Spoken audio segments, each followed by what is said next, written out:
Unos científicos reconstruyeron el rostro de un antiguo faraón, y los resultados dejaron paralizada a toda una sala llena de expertos. Durante 3000 años, cada libro de texto dibujó a este rey como un guerrero fuerte, de mandíbula cuadrada, y luego pasó de largo frente a las estatuas que gritaban lo contrario. Pómulos elevados, un cráneo alargado, caderas anchas que ningún faraón anterior había tenido jamás. Tenía un cráneo notablemente elongado, un vientre abultado de forma extraña y unos brazos igualmente peculiares. Entonces, un único análisis de ADN realizado dentro de un laboratorio sellado en El Cairo reescribió su rostro en una sola tarde. Lo que descubrió era tan perturbador que sus propios sacerdotes pasaron 3 siglos intentando borrarlo. Entonces, ¿qué vieron finalmente esos científicos en su rostro que el mundo se negó a mirar durante 30 siglos seguidos? El rostro borrado. Entra en cualquier almacén de museo que guarde piezas suyas, y lo primero que te golpea es la sensación de que algo no encaja. Los conservadores hablan de ello en voz baja. Los turistas lo sienten antes de poder ponerle nombre.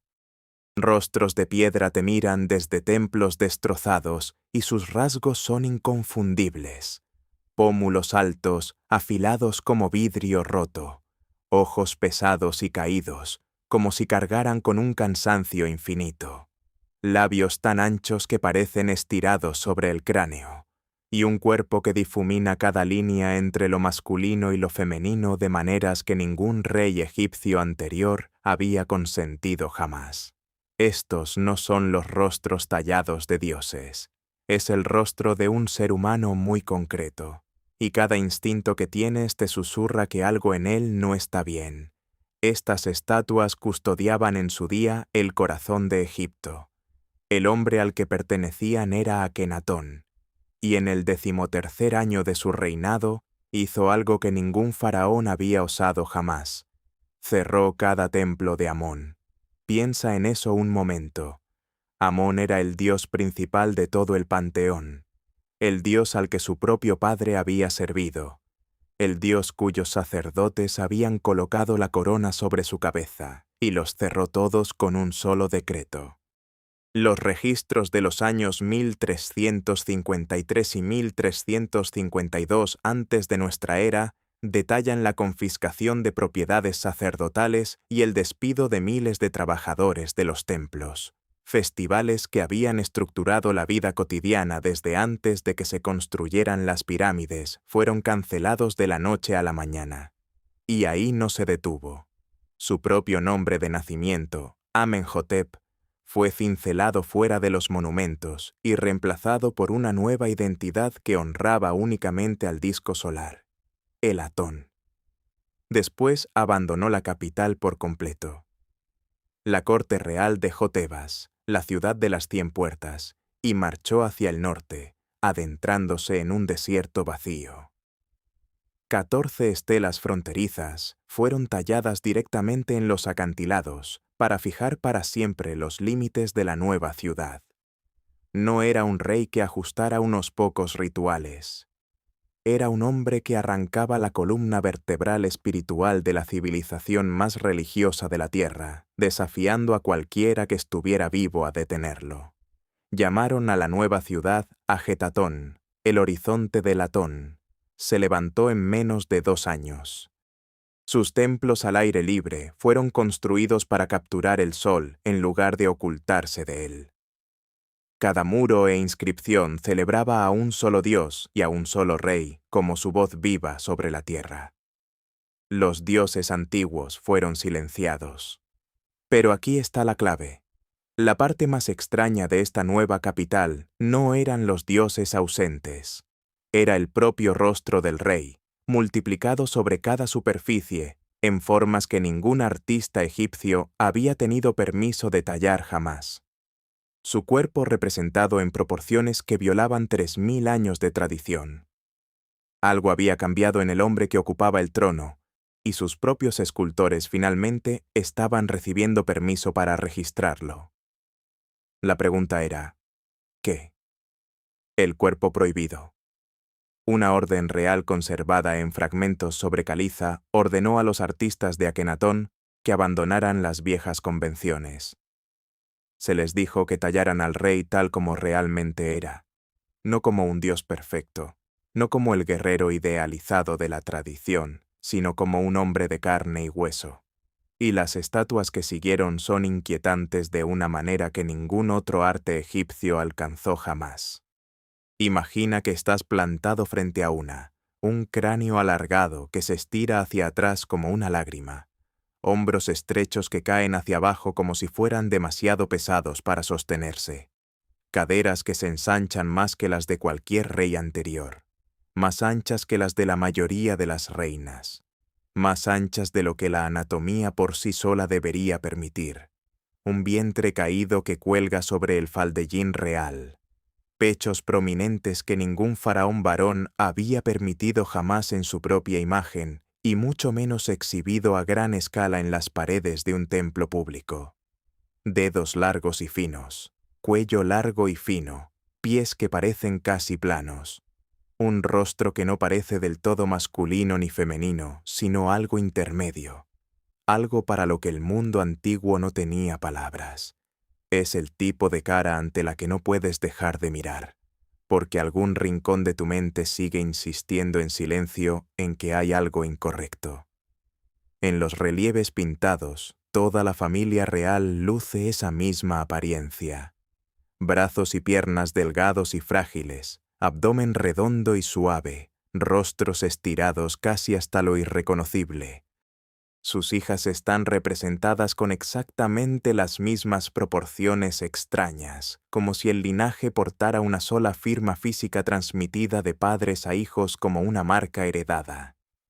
La propia Nefertiti aparece a su lado, pose tras pose con el mismo cráneo alargado, la misma mandíbula pronunciada, el mismo cuello de longitud imposible. Cada pared de Natón se convirtió en una galería dedicada a ese único rostro.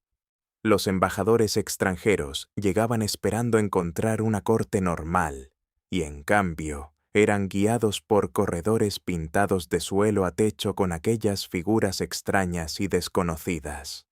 Imagínate ser un diplomático curtido en esos pasillos, viendo al hombre más poderoso de la tierra elegir ser tallado así a propósito, sin tener la menor idea del porqué. Varios de ellos regresaron a sus tierras convencidos de que el faraón había perdido la razón. Durante siglos, los estudiosos debatieron sobre su significado. ¿Era simbólico? ¿Una declaración de un rey que albergaba en su interior las fuerzas creadoras tanto masculinas como femeninas? ¿Era político? ¿Una ruptura deliberada con la tradición para marcar una teología completamente nueva? ¿O era algo físico, algo oculto en el cuerpo real del hombre que ocupaba el trono que sus artistas finalmente tenían permiso para mostrar? Durante casi un siglo entero, esa última posibilidad fue la que nadie quería pronunciar en voz alta.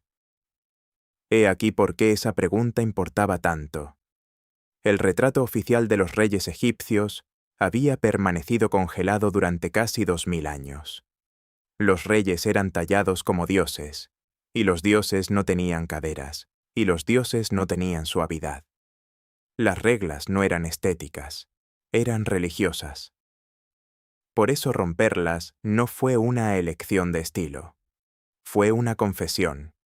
El hombre en el trono le estaba diciendo a todo su reino algo sobre sí mismo que ningún faraón anterior había estado dispuesto a admitir jamás en público.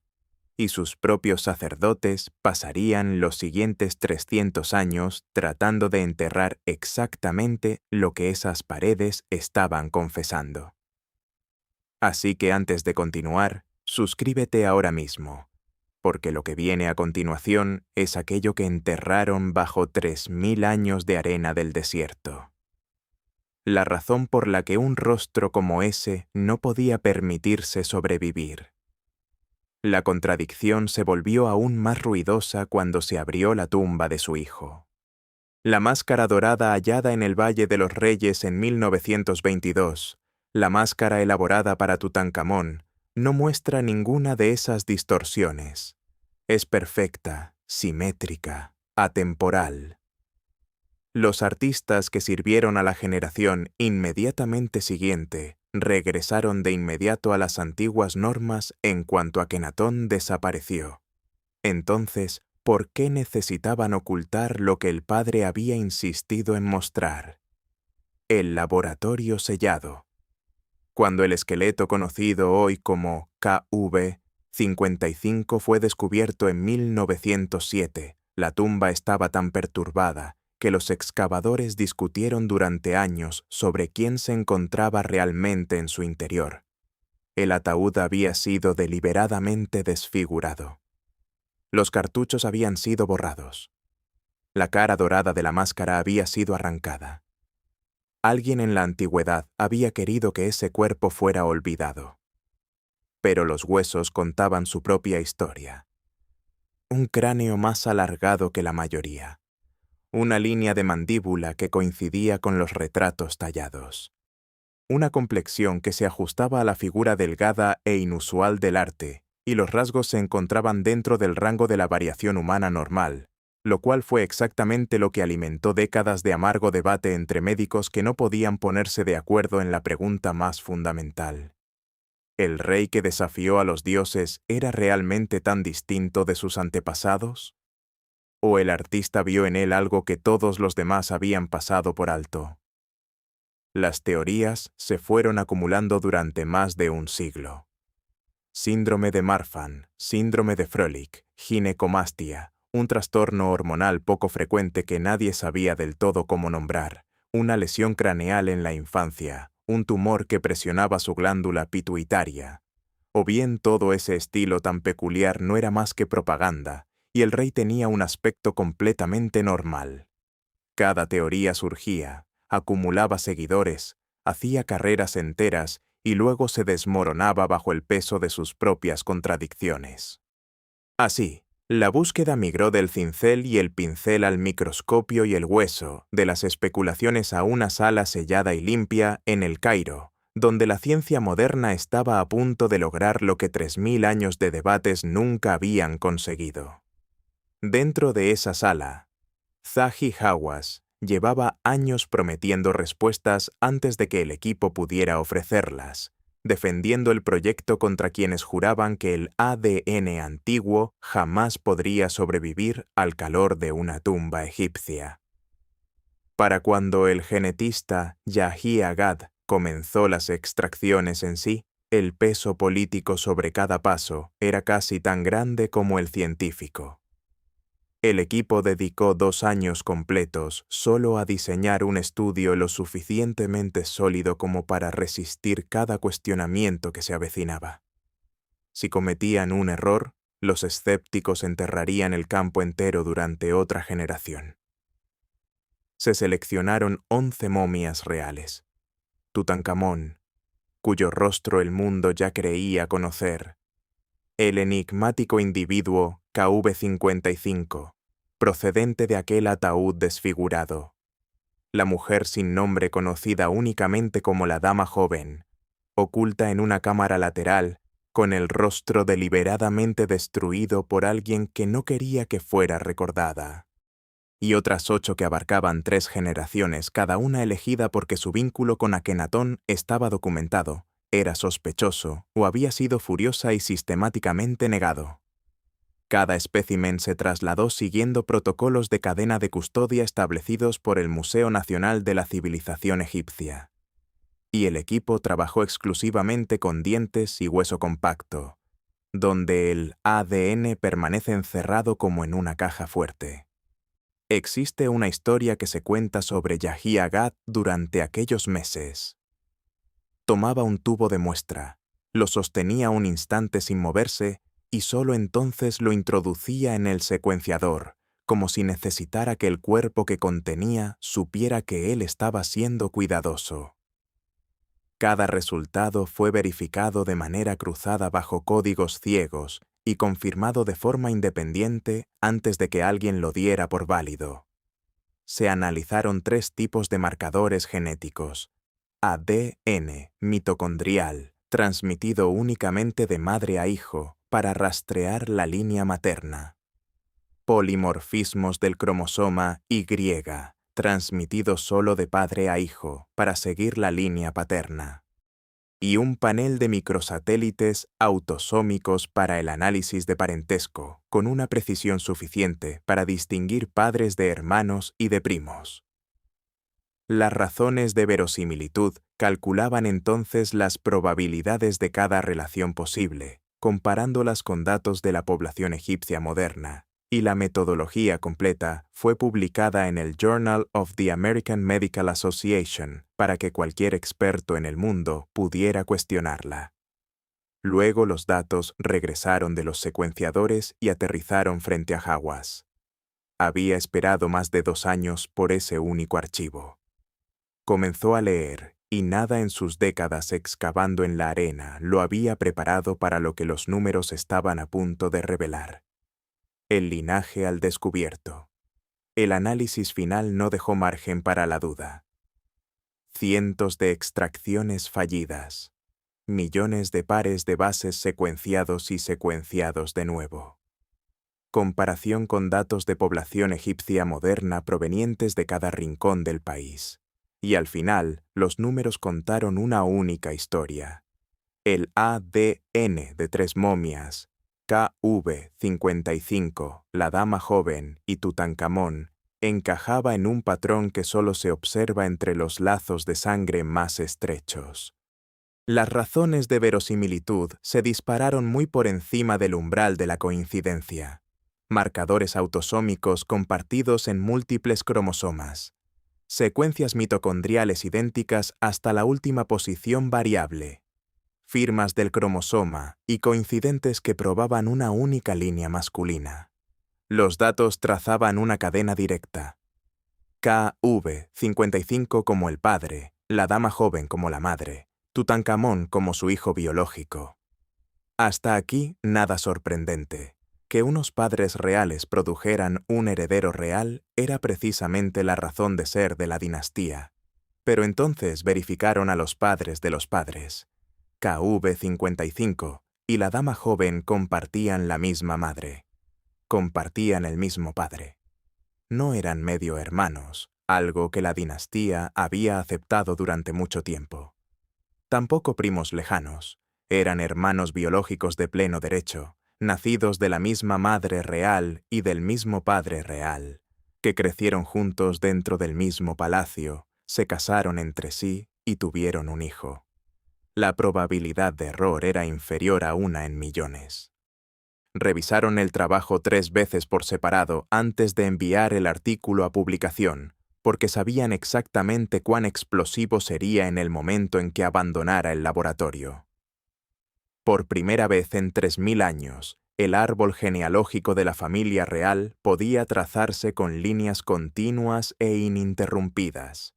Cada rama confirmada por moléculas, no por escribas ansiosos de halagar al próximo rey que ocupara el trono.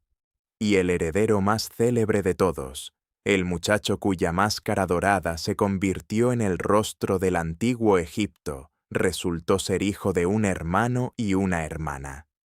Y aquí es donde todo se cierra en un círculo perfecto. Una vez que la ciencia confirmó que el cuerpo retratado en aquellas paredes era real, por fin se podía hacer lo que nadie se había atrevido a intentar en 3000 años. Se podía reconstruir su rostro. Tomar el cráneo del KV55, más alargado que la mayoría. Colocar la mandíbula pesada que los cinceles reproducían sin cesar. Los pómulos altos y afilados como fragmentos de vidrio roto. Los ojos pesados y caídos como si estuviera agotado. Los labios anchos y estirados, el cuello extraordinariamente largo, y dejar que todo ello emergiera de nuevo desde la piedra hasta convertirse en un único rostro humano. Capa a capa, el hombre que los sacerdotes habían intentado borrar fue recuperando su forma. No era la máscara de un dios, ni la adulación de un escultor. Era un hombre real, suave y extraño, inconfundiblemente él mismo, mirando hacia nosotros desde el otro lado de los siglos. Las caderas anchas y el pecho blando nunca fueron plasmados en esas paredes como mero adorno. Le pertenecían a él. El rostro reconstruido de Akenatón no era el de un monstruo ni el de un mito. Era exactamente el rostro que sus huesos habían intentado mostrarnos todo el tiempo. Porque esas caderas femeninas, ese cráneo alargado, ese cuerpo blando y caído que los artistas finalmente tuvieron permiso para esculpir, nada de eso fue una licencia artística. No era simbolismo, no era teología, era biología.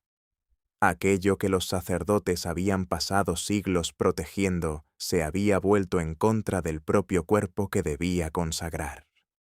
La mutación recesiva acumulada en la cuna real había acabado aflorando en la superficie, y el rostro del propio rey era la prueba de ello. Su hijo pagaría el resto de la deuda.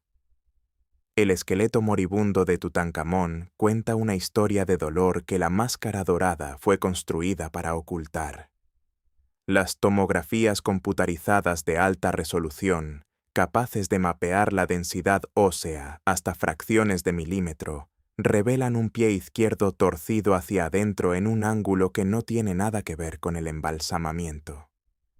La firma inconfundible del pie zambo congénito. Los huesos rotados y acortados, el talón elevado, los dedos girados hacia adentro, los tendones permanentemente tensos desde el nacimiento. Una marcha normal habría sido físicamente imposible desde el primer día en que intentó ponerse de pie. Este era el rey que el mundo imagina conduciendo un carro de guerra a toda velocidad, y sin embargo no habría podido cruzar su propia sala del trono sin ayuda. En el lado derecho, un pequeño hueso en la punta del quinto dedo del pie está completamente ausente. No roto, no erosionado por el paso del tiempo. Ausente desde el nacimiento, una ausencia congénita que los médicos actuales siguen observando en niños cuyos padres comparten demasiado ADN. Las articulaciones del medio pie muestran un colapso temprano, una necrosis avascular, la muerte silenciosa del tejido óseo cuando el suministro de sangre falla. Cuando llegó a la adolescencia, los huesos dentro de sus sandalias ya estaban muriendo. Su columna vertebral se curva hacia adelante en la zona media de la espalda, una cifosis leve que alteraba su equilibrio y lo obligaba a compensar con cada paso. Y el paladar presenta una fisura, una hendidura que va desde el paladar duro hasta el blando, que ningún médico reparó porque no existían herramientas siquiera para intentarlo. Eso solo habría dificultado su habla, hecho peligroso comer sin atragantarse, y dejado un riesgo constante de infección como telón de fondo. Y aquí está el detalle que lo hace absolutamente real. Dentro de su tumba, los arqueólogos encontraron más de 130 bastones. Algunos de madera simple, otros incrustados de oro y electro, otros tallados con imágenes de sus enemigos pisoteados bajo sus pies, de modo que cada paso aplastaba a sus enemigos contra el suelo. Y muchos de ellos estaban desgastados en el mango, exactamente con el patrón que deja la mano de un hombre joven apretando con fuerza para sostenerse. Imagínalo alcanzando uno por la mañana. Un muchacho, aún no cumplidos los 20 años, solo en la penumbra antes de que sus asistentes lleguen. Hace pasar su pierna buena por el borde de la cama. Sus dedos se cierran alrededor del mango desgastado de un bastón que ha necesitado desde que aprendió a caminar. La madera está cálida donde su mano ha vivido durante años. El peso de su propio cuerpo se asienta en su palma, y solo entonces se pone de pie. Nadie en el corredor lo verá dar ese primer paso. Nadie en el reino sabrá jamás que necesita el bastón para moverse. Los pintores de afuera seguirán representándolo sobre carros de guerra, cazando leones, comandando ejércitos. El bastón jamás aparecerá en ninguna de esas imágenes. Estos no eran símbolos de autoridad faraónica. Eran herramientas. Las necesitaba para cruzar una habitación. Las necesitaba para mantenerse en pie durante su propia coronación. Las necesitaba prácticamente cada día de su breve vida adulta.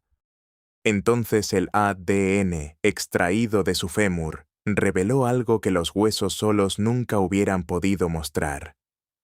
Rastros de Plasmodium falciparum, el parásito responsable de la forma más letal de malaria.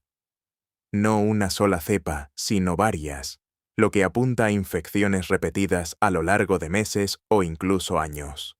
La más reciente aún activa en su sangre el día en que murió, arrasando con un sistema inmune ya demasiado debilitado por enfermedades hereditarias como para resistir de la manera en que debería haberlo hecho un joven sano de 19 años, porque esa era su edad.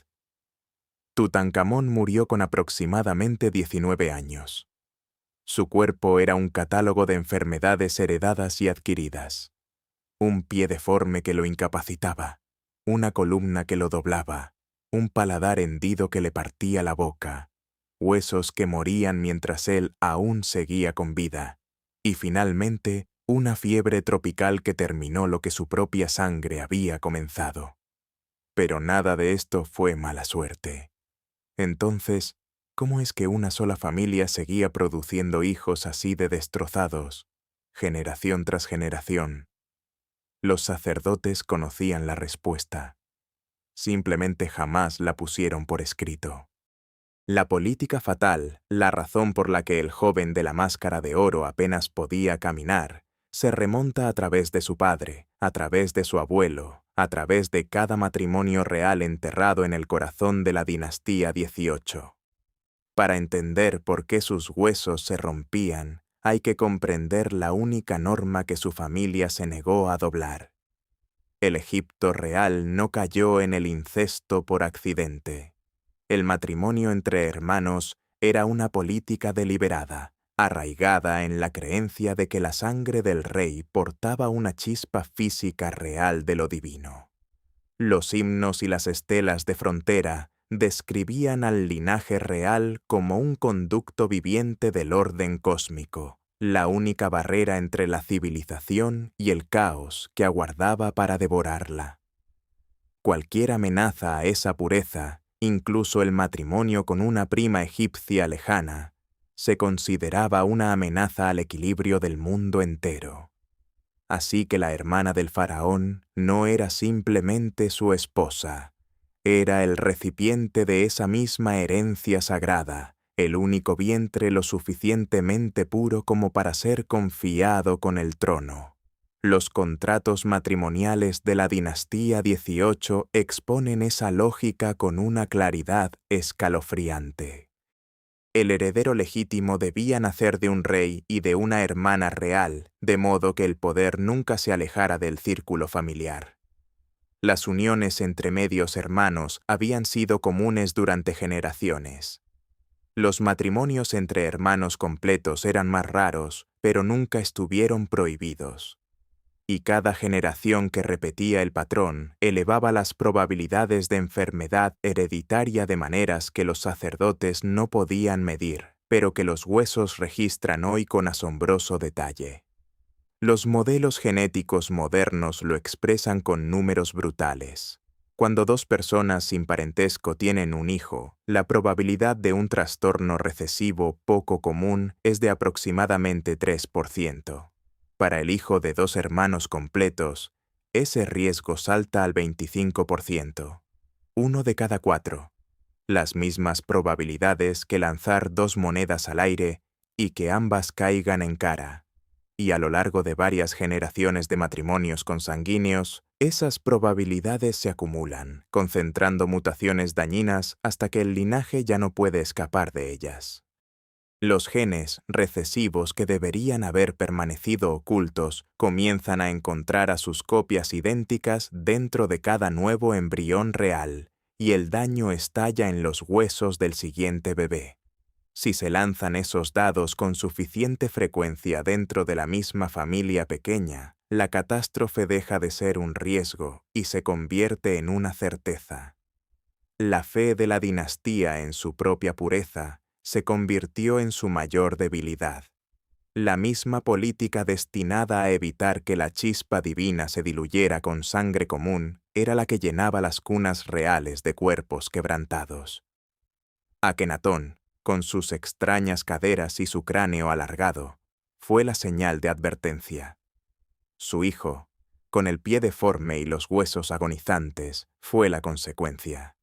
Cada boda pensada para proteger el trono estaba cargando silenciosamente el arma apuntada hacia el próximo niño que nacería en él. Y después de Tutankamón, no quedó ningún heredero varón con vida. El trono pasó a Ay, un viejo funcionario de la corte sin ningún vínculo de sangre real, y luego a Horemheb, un comandante militar que tampoco tenía sangre real en absoluto. El linaje de Tutmosis, el Conquistador, y Amenhotep, el Magnífico. La estirpe que construyó un imperio desde el Nilo hasta el Éufrates terminó en un adolescente que no podía caminar hasta su propio trono sin apoyarse en un bastón. Así que el ADN no solo reconstruyó el rostro de un faraón, reveló el mecanismo exacto que destruyó a su familia desde adentro. Las caderas, el cráneo, el cuerpo débil, el rostro que aterrorizaba a cada faraón posterior con solo ser vinculado a él. Nada de eso era estilo, y nada era metáfora. Era la fase final visible de un accidente genético hacia el que la familia real había corrido durante siglos con los ojos completamente abiertos. Y hoy, la ciencia dice lo que aquellos sacerdotes se habrían negado a escuchar. Incluso los imperios más poderosos, los que levantaron pirámides y se proclamaron dioses vivientes sobre la tierra, seguían respondiendo ante la biología. Cada generación que eligió la pureza por encima de la diversidad pagó la cuenta con carne y hueso. Cada rey que se casó con su hermana para proteger su corona dejó a su nieto un poco más débil, un poco más enfermizo, un poco más cerca del colapso que llegó a llamar a la puerta en el desierto de Acatón y jamás se marchó. El rostro grabado en la pared del templo nunca fue un error de sus artistas. Era la verdad que sus huesos se vieron obligados a contar. Y 3000 años después, cuando el silencio de esos huesos fue finalmente roto en un laboratorio sellado en el Cairo por científicos que jamás se habían inclinado ante ningún faraón, la respuesta fue peor de lo que nadie había tenido el valor de imaginar.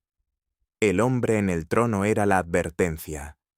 El muchacho en la máscara de oro era la prueba. La dinastía más poderosa de toda la historia humana no cayó por invasiones, ni por hambrunas, ni por revueltas. Se pudrió desde adentro. Una boda real a la vez, hasta que no quedó nada que coronar. Si este es el tipo de verdad enterrada que quieres que desentierre, suscríbete antes de irte. El próximo linaje que voy a desmenuzar es el que vino justo después de Tutankamón, el gobernante que Egipto borró a propósito y cuya historia genética sus huesos apenas están comenzando a revelar. Va a hacer que este parezca un simple calentamiento. Y dime en los comentarios, ¿qué crees que los sacerdotes de Amón sabían sobre esta familia que jamás se atrevieron a escribir? Los leo todos sin excepción.